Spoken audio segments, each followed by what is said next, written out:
So, welcome back to the Untangling Web3 podcast. Now, this is episode 2 of our 3-part series, special deep dive into robotics. So, in the last episode, if you haven't listened to it yet, I would highly recommend going back there because a lot of what we're going to talk about today probably won't make any sense. But yeah, last episode, we looked at how robotics has evolved from a historical perspective. We looked at some of the earliest kind of theories and conceptual ideation around robotics. And we went through all the way from the kind of practical application of robotics and how it's emerged, everything from the works of people like Isaac Asimov and how it's broken through into cultural domains, as well as the actual practical applications and breakthroughs, everything from Henry Ford to the proliferation of factory arms, Roomba, and Asimo. So, yeah, we ended with kind of robots stepping into dynamic environments, things like drones, quadrupeds, and beyond. Today's episode, now we're going to start to define exactly what we mean by robotics. So, what are the core components of robots, what makes them work, and what they're actually being used for right now, from hospitals to farms to factories and homes. So, yeah, let's get into this one. There's so many different types of robots. Maybe it'd be useful to kind of define the core elements of all robotics and like what is kind of happening across those core elements. And the first thing, which I think is obviously probably one of the most important from like the human perspective, is the controller, which kind of can think of as like the brain. And this is like the core processor of the robot. It receives all the inputs from the sensors, processes the data, and decides what action the robot should take. And this is kind of like, one of the booming signs that we talk to see. What's his name? Jason Hung, always talking about how they have processes that can process more and more and more on a smaller scale. Like the idea of doing mass amounts of computation in a very small and lightweight chip, real time, is really essential for operating these brains for robots to actually go out and be useful. Yeah, and this is, I guess, when we talk about all the scaling laws in technology, this is one of those areas where, as you said, you're being able to simulate more and more of that computation capacity, or not simulate again, but just achieve these levels of computation in smaller and smaller devices, which lend itself much more to robotics, right? So, like, I think the iPhone's a nice example. Mm. Like the increase in the number of floating point operations you could do on an iPhone, right? The chips on those themselves.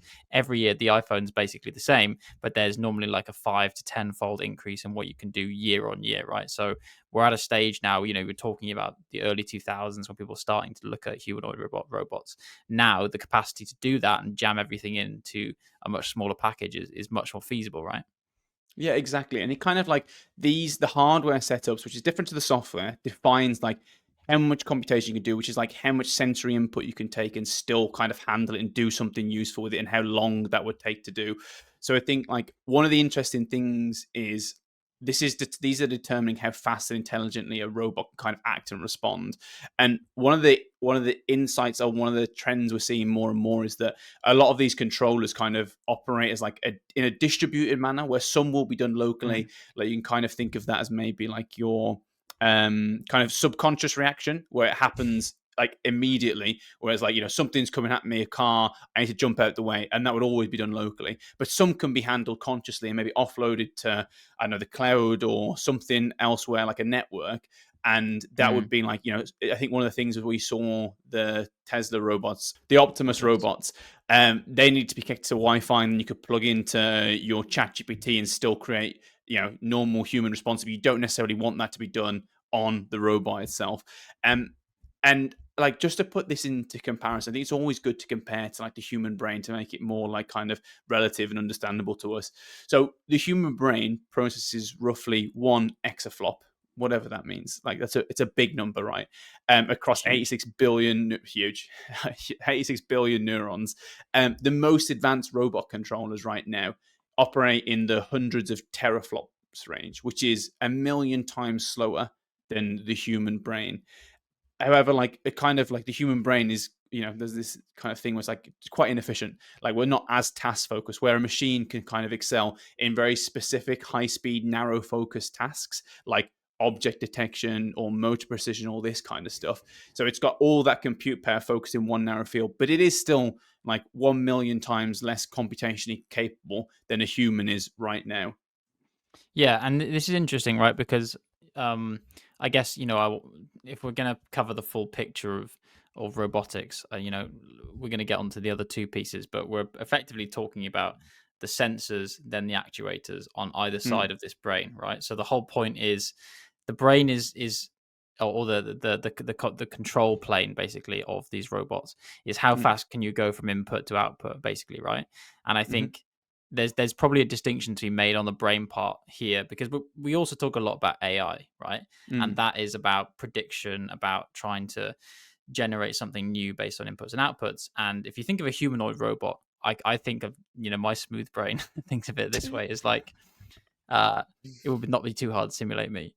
But I'm thinking you could chuck ChatGPT or an LLM into the head, right? And you could mm, simulate speech quite well now, right? mhm, You have all the models, all the tools to simulate the kind of the the outward appearance and perception of it being human. But the difficult part now is how do you simulate all the rest of it, the tactile stuff, the movement, the decision making mm. on the physical domain, I guess is what I'm trying to say, right? Because and is that, am I right in thinking that's still the bit that everyone's trying to work on? They're not working so much on the kind of, that's been pushed to the side of AI. Robotics is essentially the AI of the rest of it, the moving and stuff. Mm. Is that a fair assessment? I think so. I think that like software development is kind of not handling that in isolation. It's kind of like it can do that without the need for, the humanoid style sensing stuff. I think it's actually the sensing and output, the operating in uncontrolled environments in the real world that is really difficult. The language stuff, as we've kind of seen from ChatGPT, is quite covered and like typically not super important. Like it's not life or death type things where it's like speech in, Yeah. speech out style. But the idea of like obstacle avoidance, the idea of being able to navigate through maps, go up a staircase, that stuff is the really tricky stuff, and the kind of definitely the harder stuff because it's hardware, right? It's hardware simulation versus hardware, and that stuff is very tricky. But like we're not talking about software yet; we're purely talking about the hardware aspect of Yeah. these chips right now, and like it's crazy to think of the fact that humans right now is still have a million times more computational power. It's a really silly way of putting it, but it is the way I want to put it. So but the processing power of these hardware chips is catching up very quickly. And I think another important aspect is a human brain is individual. Like once you die or something happens to you, it's gone, right? But the Mhm. idea of like shared and stored learning across hardware chips is very powerful. To have like I can copy paste the learnings and the brain of one robot to every million robot and have a network that kind of controls, distributes, allows them to work in kind of like a hive mind together, and that is not possible in the same way with humans, which I think is a massive value out of doing this on robotic systems. Another really interesting thing is like the speed of thought. So the speed of thought, or speed of thought, the speed of like synapse compared with like electric circuit is around a million times slower. So the reactions Mhm. of a robot from like visual input to reaction versus a human is around 40 to 50 times faster.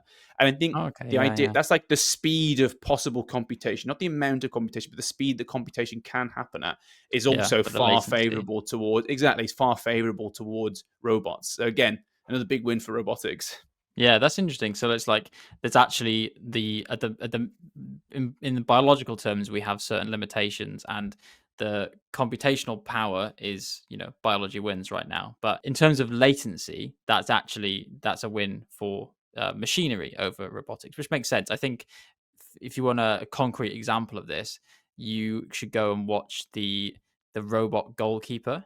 Have you ever seen Oh this? yeah, I've seen it. Yeah, this is kind of a way of visualizing that, right? Because the robot goalkeeper, you get Messi and Ronaldo try and take a penalty against it, and it'll save it every time, like 99 times out of 100, because Yeah, of yeah, that.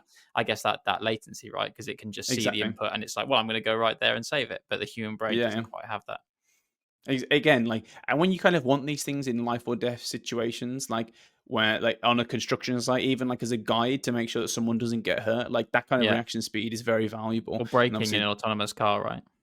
exactly that kind of like the hardest thing for autonomous vehicles is humans, the unpredictability of humans. But Yeah. even then, like their reaction speeds are so much faster than what a human can possibly do. The question is like who's liable when something goes wrong, and there are some scenarios where there's no good case, right? There's only the really bad case and then the slightly less bad case, and then what happens then? Like, how does it make the decision? And again, the laws of robotics kind of come into that, hopefully. So the next big thing is sensors. You talked about it. That's like the information that is coming in to the robot and how it interprets the world, how it understands the world. And there are so many different things, like humans, the five senses.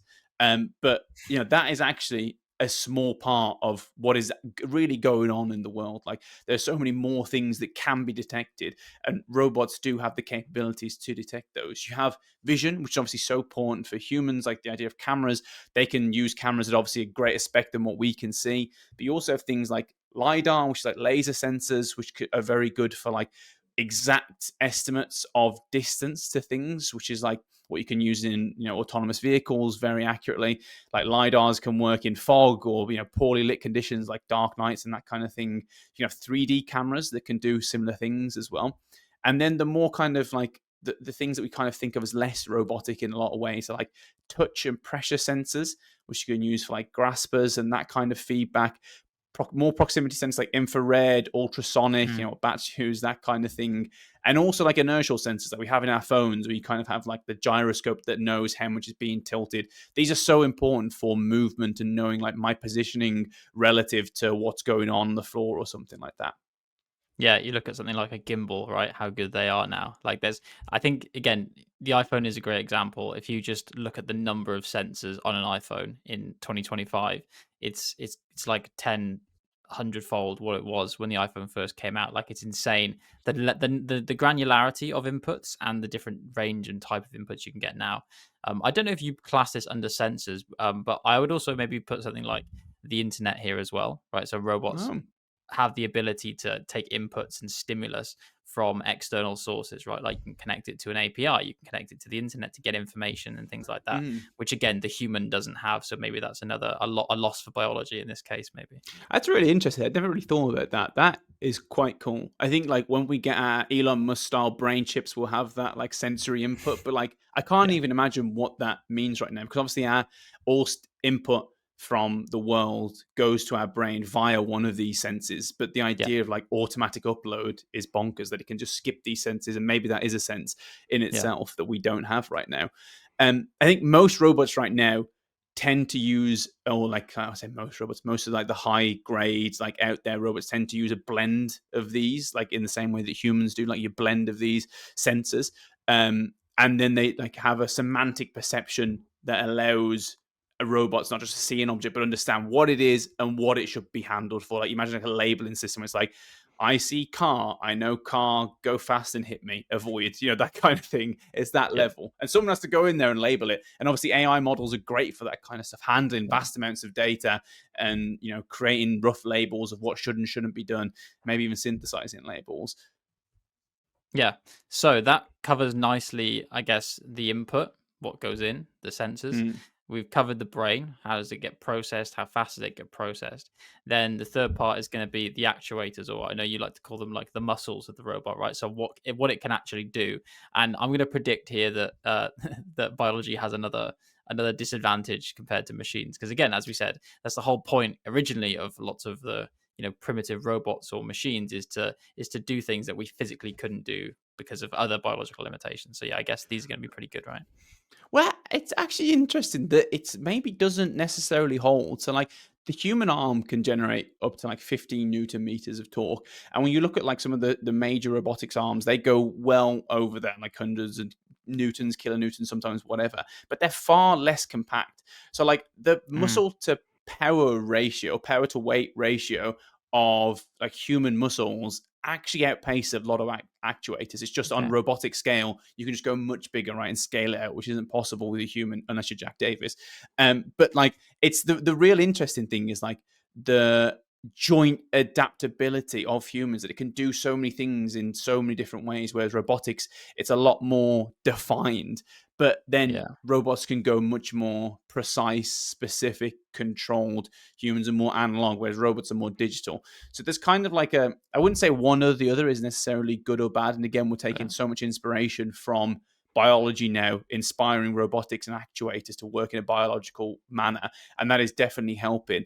But there's a lot of other like big pros and cons that go to biology. The idea of like adaptiveness, like I can build muscle if I exercise or lose muscle, and that's quite good in like saying conditions 10,000 years ago where I don't know how much I should consume or what my energy dissipation should be.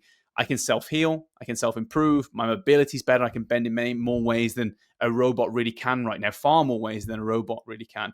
And again, like I say, there's lots of inspiration that roboticists are taking from nature, and that's quite important because nature has really fine-tuned a lot of these things and has many different specialties, from like how birds fly to how ants move and how ants have such a high power to weight ratio. How do they do that? And then humans obviously are one of the most efficient animals in the world for like energy dissipation and like resting energy dissipation.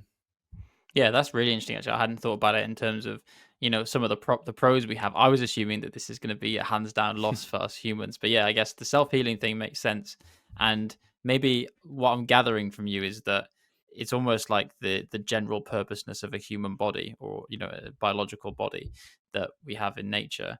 They're so general purpose and so adaptive to environment that's an incredibly difficult thing to simulate, because when you build a robot, I presume you're tending to, you're limited by the materials you put into it at a given time, right, and what's available, and you're building it to be able to solve X problem. Maybe we're Mhm. trying to get that more generic, I think, but it's still going to be limited by how does it react to unfamiliar circumstances. And then Mm. if you haven't built, if you haven't put the right what's the phrase, you can't take the eggs out of a baked cake, right? It's like Yeah. once you've built the robot, it's built, and it's going to be difficult. You need to upgrade it if it Mm. comes across a challenge. It can't. Whereas human bodies, yeah, they can be adapted. They can build themselves up, heal themselves when they need to. But then humans have a shelf life, and it's even harder to maybe change things in a robot than it is. So even harder to change things in a human than Yeah. it is a robot. And on that, like adaptability, when talked about efficiency, a big thing in robotics is power systems. These things are typically very energy intensive to run. Like lithium ion batteries have been incredible, like really dense amounts of power in kind of quite light containers.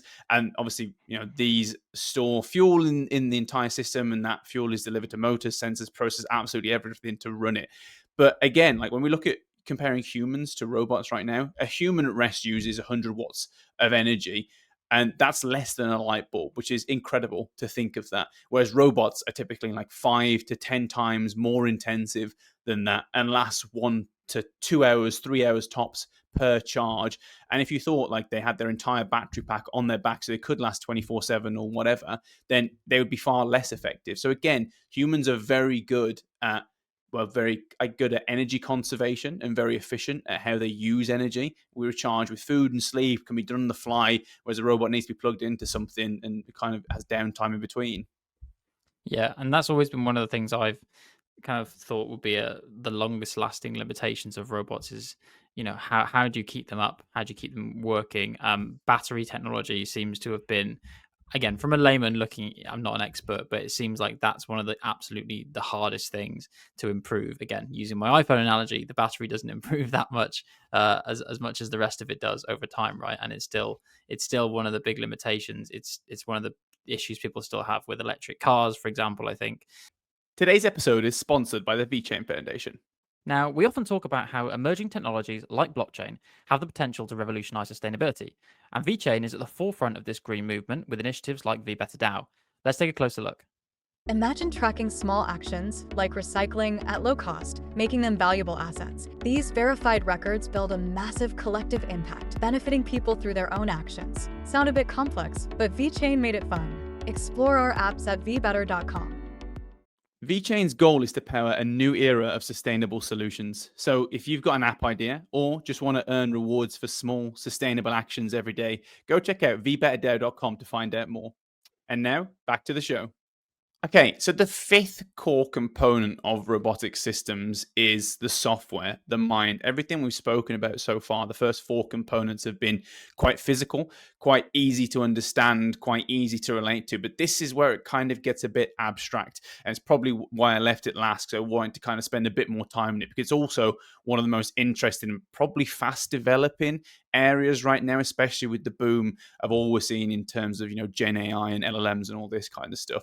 So the mind of a machine, like, it's so abstract. How do you actually kind of think of it? We think of it as software, right?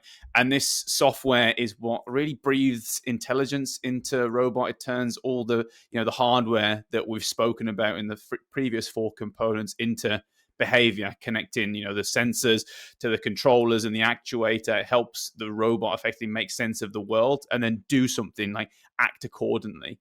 And if we kind of described, people might be asking, what's the difference between the mind, the software, and the brain and the This was hardware? my question. Yeah.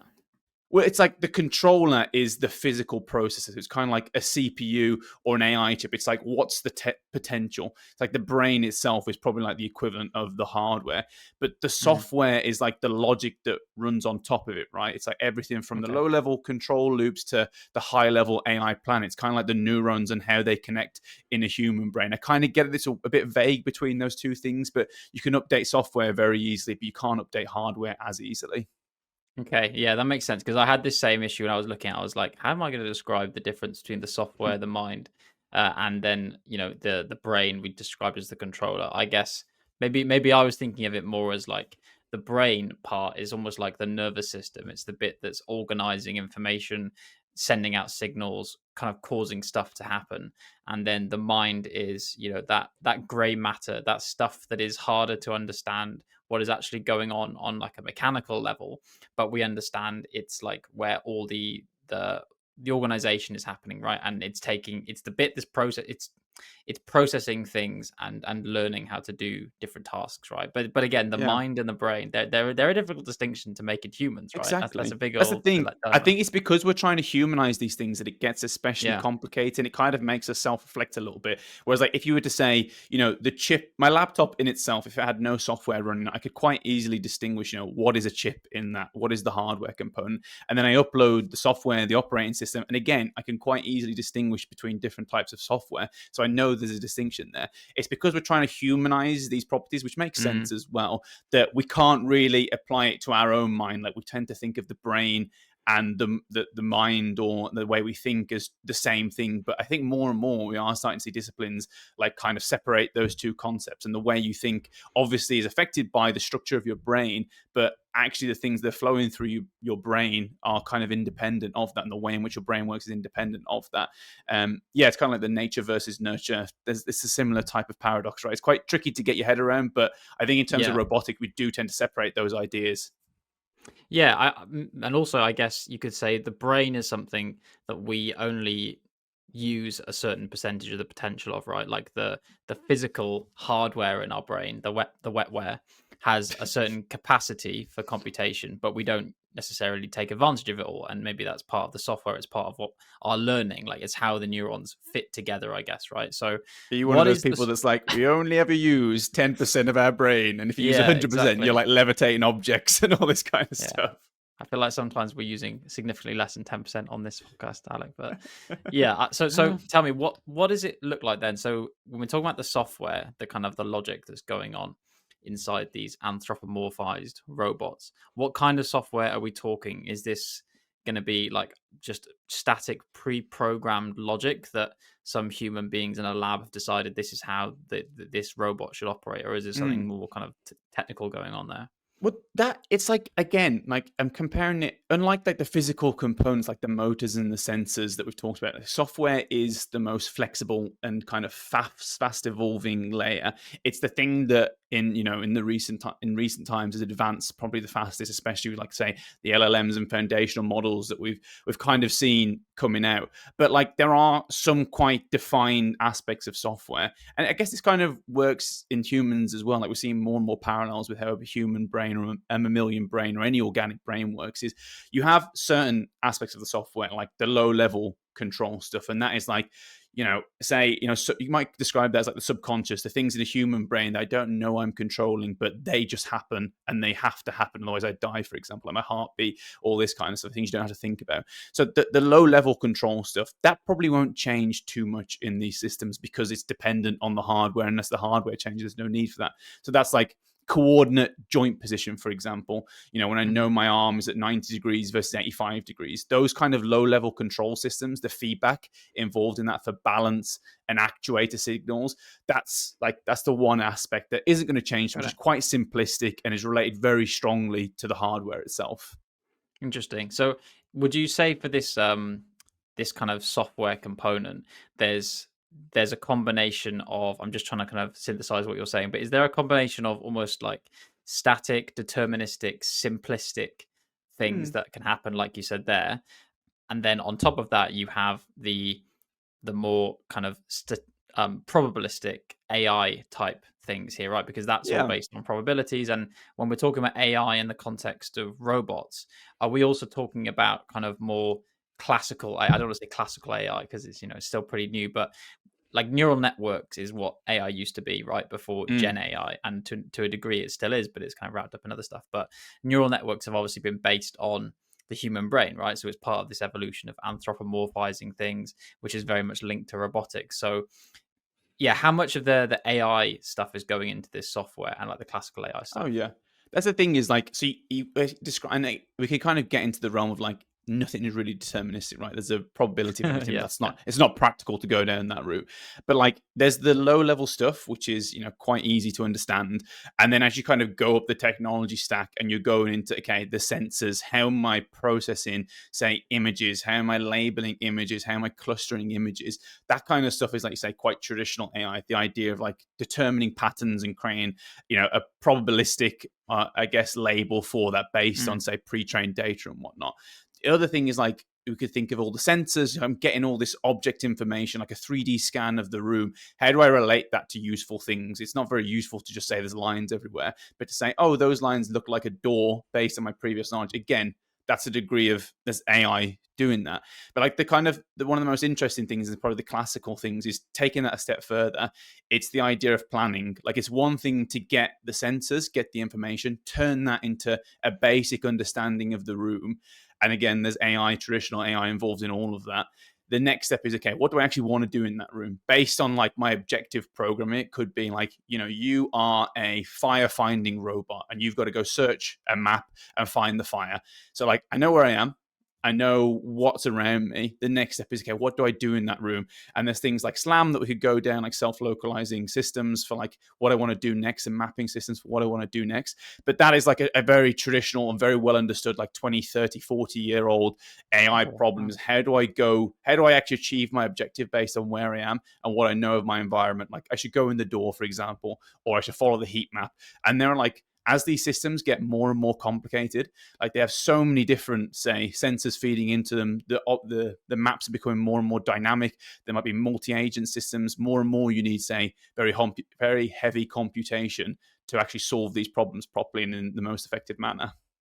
Got it. Yeah, I think that makes a lot more sense now. Thank you. So it's like, when we're talking about AI in this context, it's still very much predictive, right? It's like predicting what is the right action to take. So I guess this is also where the task orientation of the robot is coming in, right? So it's been given a goal of some kind, and the software is using this predictive system to work out what, in the Roomba case, the best way to clean the floor, map the floor out, exactly that kind of stuff. And I guess this is quite different to, again, we talk about Gen AI all the time. That's like, it's a predictive system, but it's kind of natural language processing, right? It's like it's limited to processing a certain set of media types, whereas this kind of AI and the predictive models that they're using, these have been built to work around all sorts of different inputs, as you said, right? Like image processing has been around for ages and ages now, so it's quite a different side of AI that we haven't experienced so much, right? In the Gen AI age. Yeah, exactly. I think that is like, it actually is far more intuitive than Gen AI. Like there's very few people that could really understand, because of the size of the data included in every single prompt and response, like how exactly it is coming to a conclusion. When I send a prompt, how exactly is it actually determining that is the answer? But these systems are far more intuitive, especially from a practical sense. Like you have a basic model of, okay, I know what I am, and I know if I need to go forward, then I apply a little bit of motor force to my two wheels, and I will go forward. And I know roughly if I apply a little bit of motor force, I might go a little bit of distance based on, the type of floor I'm on, the type of slip there is, all this kind of stuff. And then as I'm like, I will do that input, get an expected output, and I will measure that expected output based on my understanding of the world, the map around me, and I'll localize again and say, was that about right? And if it is, I'll do a little bit more. If it's not, I maybe apply a bit more force. It's kind of very intuitive how these systems work. But when you talk about like Gen AI and responsive and LLMs, like that stuff is nonsensical to a lot of people, even us included, I think, Jack. But that is such an added, it's an incredibly intuitive, not incredibly intuitive, sorry, let me take that back. It's incredibly useful add-on to a lot of these systems to get that, input, output, and a human readable response. Whereas before it would be like, I have to give a GPS coordinate to go here, here, here, and it's very technical. I have to code that in, hard code it in potentially. But now to be able to give that in human readable format and it can digest that into something useful is a bit of a game changer. Yeah, that's interesting. You're also making me think now that like AI in the robotics domain it sounds like it's using quite a narrow context window. Is that fair to say? Like it's using its local surroundings to make decisions. And if you think of like, I'm sure there's going to be a degree to which these models have been trained on external data and tests and trials run previously, but it's still within a narrow context of the same kind of events happening. So that's what, it's doing as a highly specialized job in many cases based on its highly specialized training and this localized context, whereas Gen AI is like taking the whole internet and then you're asking it a question, right? Which is completely generic in the background. I think that is a really interesting point. I think it's definitely a more specialist data set. Like it's a much more narrow data set. But then it's also like if you're thinking about how this is applied to say a drone system that is spinning like thousands of RPM and you've got many different angles and like it's reacting to milliseconds sometimes. Like it has to happen. It's not that it's like there's obviously a much smaller data set, but when you're computing that to the millisecond and you're having like thousands of RPMs and thousands of different parameters, like it can be very complicated as well. So it's like the data set is much more defined and narrow, but it's happening at much faster rates. So the context window is probably a similar style maybe, but a lot more specialized. Yeah, interesting. So like the amount of data, but it's kind of it's like the narrowness is there, but the volume and the complexity and the intensity of the computation is still incredibly high. Yeah. Exactly. That's a good way of describing it. Like the Gen AI, obviously the boom has helped with a lot of reasoning and language, which is good for input, output, and some basic stuff. Like you saw the Tesla Optimus robots, like one of their demos, how true it was or how actually like not fake it was on site was that people were asking it real-time questions. It was connecting to Wi-Fi and gave them like an actually decent kind of chat GPT style response, which is quite useful.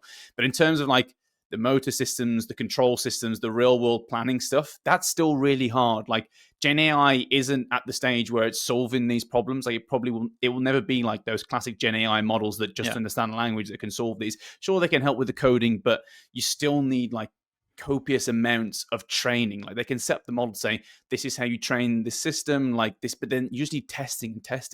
And you can do a lot of the testing in simulation, but you have to go to the real world and be like, how do these motors actually work? How do these systems actually work? What's happening when I take these gyros into the real world? And that is really intense. And like Gen AI can't solve that problem. Yeah, it's interesting. I think you're reminding me of the conversations we've had in the past about AI explainability as well. What is that like in the realm of robotics? Like, would you say that it sounds to me like things are more explainable given everything we've just said about how the software works for robots? But would you say that's something that robotics kind of has an edge over on Gen AI as well? I think so. I think in the sense that, like a lot of these systems, like they're quite defined in that they have an input, they have an output, and the model is known to us. So like, I think if something goes wrong, it's typically quite explainable why it went wrong. Like even you can explain this with Teslas when there's a crash, like it typically knows everything that happened up until the crash, why it did a certain response. And you can kind of work out, because again, it's quite intuitive and there's only a few options and a few inputs. You can work out why it happened. But then there's always like an unknown, right? You always have this parameter that goes into all robotics that's like noise. And it's like there will always be some noise. And you try to minimize that noise as much as possible by measuring it as much as possible and training as much as possible. But there will always be some noise. But in most contexts, like it is explainable. Yeah. So I guess like in the Tesla example, you're basically saying, well, we know what the model looks like. and we know I was driving at this speed, and the clutch pedal was, at this depression, and the brakes were applied at this time, and you can work out, the latencies of everything, and then you can work out why something went wrong, basically. Whereas, yeah, in the kind of Gen AI case, the Chat GPT, how do you work out, how it arrived at this summary of a book? Well, good luck, because it's based on, the entire internet and everything they've said. So that makes sense. Exactly. I I, think that this space is like, it's because people are seeing what LLMs can do now and what Gen AI can do now. They assume that that is intelligence, and they mm, assume that, like, writing a 20-page report on something very technical is a very hard to do. That's how we define intelligence, right? So, like, because LLMs can do this very easily now, or we think they can do it very well and very easily, we assume that these systems are now extremely intelligent, or most people assume that. And we think of walking as very easy and intuitive. We think of opening a door as very easy and intuitive. Recognizing an apple was easy and intuitive. So they assume that these systems now, I prompt a question, it gives me a response, can now do those very simple tasks as well if they're plugged into a robot. But they can't, because those things that we think of as very easy and intuitive are actually incredibly hard. And, like, these systems are just simulating intelligence and just understanding patterns of yeah. language and producing output on that. And when you take it to a real defined problem, like a robotic system with multiple actuators, multiple control systems, variable dynamic environments, you can't fake it. Like, that has to work, and it has to work very quickly, or very quickly and very accurately, or things go wrong. And that is still a very hard problem to solve. Yeah, that's really interesting, because it's like, I think people underestimate just how much complexity there is in the human body for, like, catching a ball when it's thrown at you, right? Like, how much stimulus you're processing, the reaction times, coordination of all the muscles and everything in your body to go and actually catch that ball. Yeah, that's something that's not helped by a big large language model. That's something that requires all this other stuff on. That's like the bridging of the AI, the classical AI systems, with the mechanical, right? Which seems like where the big challenge is that robotics is on. Exactly. And it's why, like, it's taken so long to go to humanoid robots, because there's just so Mm. many different parameters involved. There's so many different joints, so many different, like, control systems, like complex control systems required. And when we're gonna, so I think, like, you know, we're going to talk about the future of robotics and what it will look like and what humanoid robots might be like in the future. Spoiler alert, humanoid.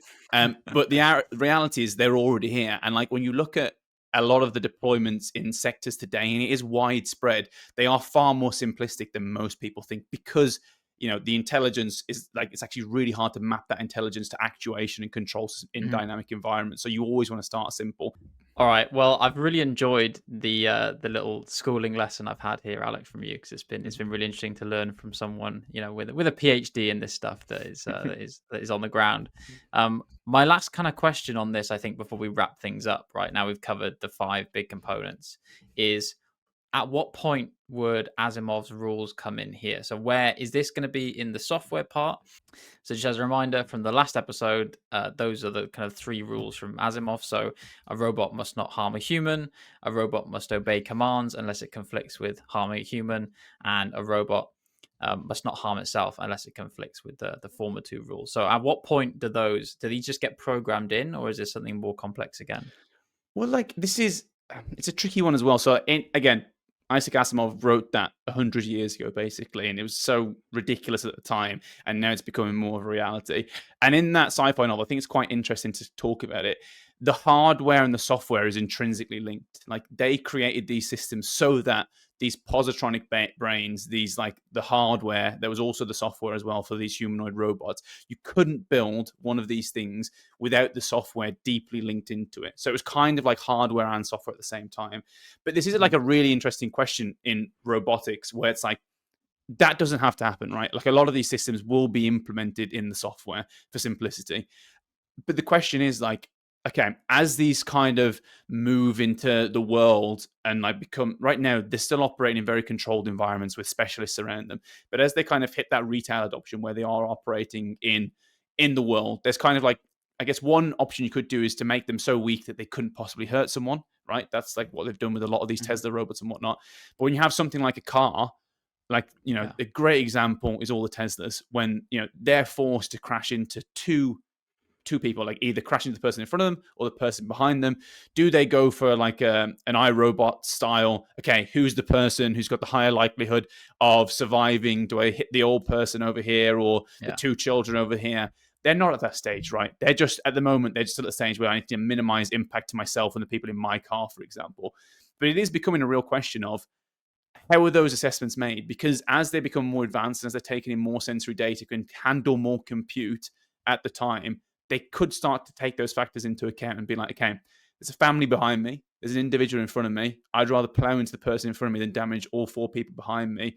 And it's an ethical concern there. Like, does the Yeah. person in front take that risk, and or do they sue the Tesla and the car for the Tesla intentionally accelerating to avoid the hurt to the family behind? And those ethical dilemmas are they're for the programmers, right? They're for the companies to set up, and it's really interesting to see how it plays out.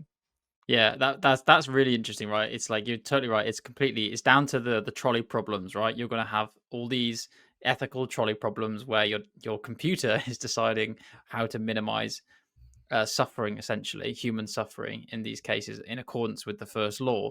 And something I hadn't even thought about until you started talking about Teslas then in this context. But maybe in the future there'll also be like a corporate conflict there, because maybe if you're in the case of a electronic car manufacturer, then it's not very appealing if the car that I've bought is likely to minimize suffering, and it doesn't prioritize me as the person in the car, right? So maybe the car manufacturers will build that in as a rule, and that will conflict with all sorts of things and regulations. But maybe they're happy to be sued, and that maybe that's more cost efficient for them than the lack of sales they get if people knew that the cars might actually be not prioritizing their own safety.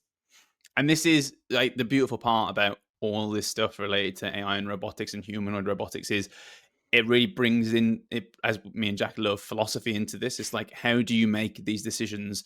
And eventually someone is going to have to start thinking about it and programming these in. Right now they're very simplistic machines where it's just like, basically shut down if anything goes wrong, or that style. But more and more we're going to have these ethical dilemma questions as well about what should be done in a certain environment.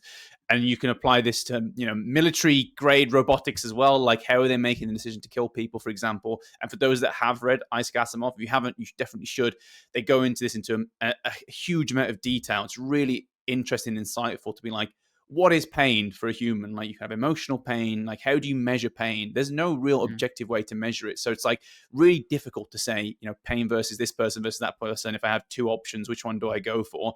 And yeah, I think it's maybe a bit beyond us right now, but maybe in 20 years, like, these will be the major questions that we're asking. But I think for now, maybe we should call the second part of this 3-part series to an end. Again, I love this. I'm so glad we're finally doing robotics. So in this episode, we broke down, what makes robots tick, the controllers that think, the sensors that perceive, the motors that move, the power systems that keep it running, and probably most interestingly, the software that ties it all together. But yeah, thanks for listening to this episode. Join us next time for part 3, where we'll talk about how robots are being used right now, and we'll hint to the future of robotics, what trends are emerging, and what our world could look like in 50 years' time when we have humanoid robots absolutely everywhere. Thank you for listening, wherever you may be, and join us next time to untangle a little more of Web3.